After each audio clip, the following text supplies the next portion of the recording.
안녕하세요. 김태훈의 현명한 투자자 방송 시작하겠습니다. 본 영상에서 다룬 내용은 투자 권유가 아니며 각 개인의 투자 판단에 대한 책임을 지지 않습니다. 별도의 SNS 채널 가입을 유도하거나 투자 권유 및 유료 리딩 서비스를 홍보하는 불법 사칭 계정에 유의하시기 바랍니다. 자, 오늘은 펄어비스에 대해 좀 말씀을 드리겠는데요. 이 업체도 이 검은 사막이라는 PC게임 때 이걸 히트시켜가지고 지금에 이르는 그런 회사이기도 하고, 그 사업 구조나 이게 그 NC소프트하고 매우 비슷합니다. NC소프트도 PC게임 리니지로 성공을 해서 모바일 게임으로 진출했고, 이 펄어비스도 PC게임에서 이제 검은 사막이 성공하고 그 검은 사막을 모바일 게임으로 가져간 그런 상황이죠. 그래서 그리고 뭐 그 펄어비스가 내놓는 신작 게임들이 뭐 2부 같은 게 좀 어느 정도 그 흥행에 성공을 해서 그 게이머들이 좀 있고, 그 이후에 그 대작 게임이라고 말하는 그 붉은 사막과 뭐 그 다음 그 후속 뭐 도깨비 같은 그런 게임은 아직도 개발 중이죠. 이게 문제입니다. 이 펄어비스가 신작 게임을 시장에 그 만들고 있다라고 홍보만 하고 내놓지 않고 있는 것은, 예전에 재작년이죠. 재작년에 NC소프트가 신작 게임들을 내놓고 연전연패를 하는 걸 보면서 계속 그 신작 게임 붉은 사막에 대한 업그레이드를 계속 추진하고 있기 때문에 그렇습니다. 왜냐면 이게 이제 그 검은 사막의 성공 이후에 그만큼의 대작으로 그 회사의 전사적인 그 능력을 쏟아 부어서 만들어낸 붉은 사막이 실패했을 경우 그 충격이 크기 때문에 아예 그냥 그 발표 시기를 뒤로 연기를 해서 그 리스크를 뒤로 미루고 있는 것이죠. 근데 어찌됐던 그 붉은 사막은 올해 4분기 때 공개를 하겠다고 요번에 이제 다시 발표를 했습니다. 그래서 작년에 그러니까 공개를 하기로 했던 붉은 사막이 1년이나 딜레이 된 것인데요. 그러다 보니 그 1년 동안 기다려주는 게이머들도 많이 지쳐있는 부분이고, 투자자들도 좀 색안경을 끼고 보고 있는 것이죠. 실제로 이제는 붉은 사막이란 게임을 개발을 하고 있나라는 의심이 들 정도로. 그래서 이 펄어비스는 가끔 이제 이 게임 전시회나 이런 게 있을 때 붉은 사막의 한 장면이라고 이렇게 보여주는 것은 있습니다. 근데 이제 동영상으로 보여주는 건데, 그렇게 하면서 이제 붉은 사막이라는 게임이 실제로 완성도 높게 개발되고 있다고 얘기를 하는 건데, 실제적으로 이게 너무 딜레이되고 있기 때문에 이 실망감으로 변하는 투자자들이 많은 것이죠. 지금 보시게 되면 지금 펄어비스 같은 경우는 말 그대로 이제 검은 사막이 처음에 PC로 성공을 하고, 그 다음에 다음 후속작으로 만든 2부가 나름대로 어느 정도 고객을, 게이머들의 인정을 받는 그런 게임이었는데, 그 이후로 이 검은 사막과 2부 이후에 내놓는 게임은 별다르게 이게 그 시장에 제대로 런칭이 안 되고 있는 모습입니다. 지금도 붉은 사막, 검은 사막과 2부를 모바일로 업그레이드는 했지만, 여전히 붉은 사막과 이 도깨비 같은 것들은 아직 게임 개발만 하고 있기 때문에 이 게이머들도 지치고 투자자들도 지쳐가고 있는 그런 상황이기도 하죠. 지금 검은 사막과 2부는 그 나름대로 시장이 국내뿐만 아니라 해외 시장에서 각광받으면서 서비스가 되고 있습니다. 하지만 보시면 아시겠지만 2014년에 만들어진 이 게임이기 때문에 검은 사막은 거의 한 10년이 넘은, 그러니까 이 게임을 즐기는 세대도 한 세대가 넘어가 버리는 그런 시대가, 그러니까 세월이 흘러버린 것이죠. 그러니까 게이머들도 늙어가고 게임 자체도 늙은 게임이 된 겁니다.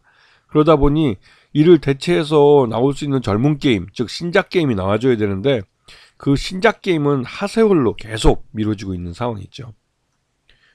그래서 지금 이 검은 사막과 이 2부는 그래도 제대로 영업이 이제 런칭이 되면서, 영업이 되면서 이제 돈을 벌어주고 있는 캐시카우 역할을 해주고 있는데, 문제는 이제 붉은 사막이나 그 후속 작품, 이게 이제 여전히 개발만 하고 있다는 게 도깨비도 그렇고 참 문제가 되고 있습니다. 3분기까지 실적을 보면 검은 사막 IP 쪽이 75% 매출을 담당하고 있고 2부가 25% 정도 매출을 담당하고 있습니다. 그래서 그 국내보다 미주나 유럽 쪽에 매출이 더 많은 그런 상황이고요. 즉 해외에서 인정받는다는 것이죠. 이번에 4분기 실적을 발표한 걸 보면 매출액은 전년 대비해서 좀 늘어난 모습이고, 그래서 전체적으로 매출 외형은 성장을 했습니다. 하지만 영업은 뭐 적자를 여전히 기록하고 있고, 분기로만 4분기가 뭐 23억 정도 흑자로 전환을 했지만, 이게 뭐 이 정도 흑자로는 게임 업체가 흑자라고 치고는 좀 실망스럽죠. 그래서 이제 누적으로는 여전히 적자를 기록하고 있고, 단기 순이익은 468억이 발생했고, 이제 해외에서 들어온 수입도 있고, 그러니까 중국의 게임 시장에 이 뒤늦게 이제 그 검은 사막이 진출을 해서 그 계약이 된 게 있는데요. 그 계약이 요번에 이제 끝납니다. 그래서 계약을 연장해야 되기 때문에 그 연장에 대한 계약금이 또 향후 이제 들어올 가능성이 큰 것이죠. 일단은 이 매출 내용은 성장했지만 영업이익은 손실을 계속 보고 있는 상황입니다. 그래서 펄어비스를 보게 되면 요번 4분기 실적이 또 획기적으로 많이 늘어난 모습을 보여주고 있고, 이 단기 순이익도 급증한 걸 알 수가 있습니다. 그리고 최대주주 특수관계인 포함해서 44.10%의 지분을 갖고 있고, 그리고 이번에 이제 검은 사막 모바일, 이게 중국 퍼블리싱 계약이 요번에 끝납니다. 2025년 1월 27일 날 끝나고, 그렇기 때문에 이거에 대한 재계약이 필요한 상황이죠. 그래서 이거에 대한 재계약이면 계약금이 들어오고, 또 연장에 대한 또 서비스 수요가 또 들어오고, 이제 이런 부분이 그 올해 2025년 실적에 대한 기대감을 만들어주고 있습니다. 자, 지금 펄어비스를 보시게 되면 외국인과 기관 투자들이 매매 공방을 벌이는 걸 볼 수가 있어요. 이 말은 펄어비스가 붉은 사막을 뭐 내놓겠다고 그러지만 그건 4분기 때 얘기고, 여전히 아직까지는 펄어비스에 대해서 신작 게임이 딜레이되고 있는 것에 대해서 좀 실망감이 큰 것이죠. 그렇기 때문에 지금 펄어비스는 이 신작 게임을 어느 정도 이렇게 늦어진 것만큼 완성도가 사람들의 기대 이상을 보여줘야 될 그런 상황이 됐습니다.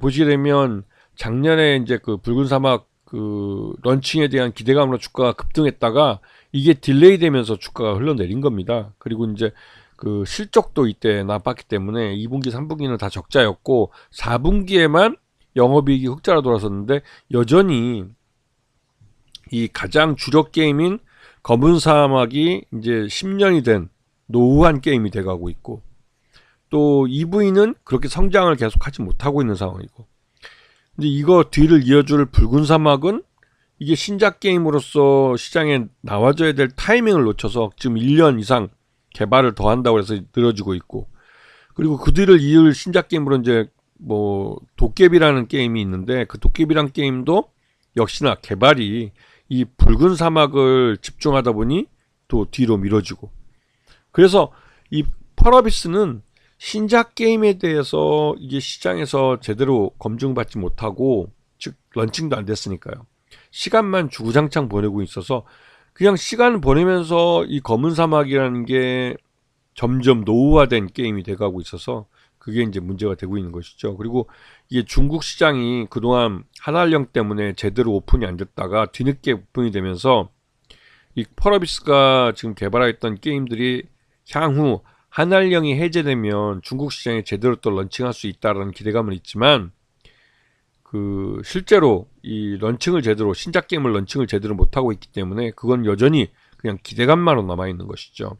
그래서 펄어비스는 그나마 지난해 4분기 실적에서 영업이익을 달성했다는 게 그게 좀 그 호재로 작용하고 있지만, 여전히 이 붉은 사막에 대한 부분을 명확하게 올 4분기에 제대로 이제 런칭을 할 수 있는지, 그리고 런칭했을 때 과연 그 게이머들에게 이 인정을 받을 수 있는지, 이런 부분이 아직은 불확실성으로 남아 있습니다. 그래서 주가가 급락한 것에 대해서 그 4분기가 영업이익을 흑자를 달성했다고 해서 반등이 나와주긴 하지만, 이러한 반등이 계속 될 수 있을지는 솔직히 좀 의문인 상태입니다. 왜냐하면 이게 붉은 사막이라는 게 4분기 때나 공개되기 때문에 기대감으로 주가가 밀어 올려진다고는 하지만, 이게 작년부터 연기되었던 그 신작 게임 런칭이기 때문에 과연 이게 투자자들한테도 이렇게 신뢰감을 줄 수 있을지, 그게 좀 의문이 들기도 합니다.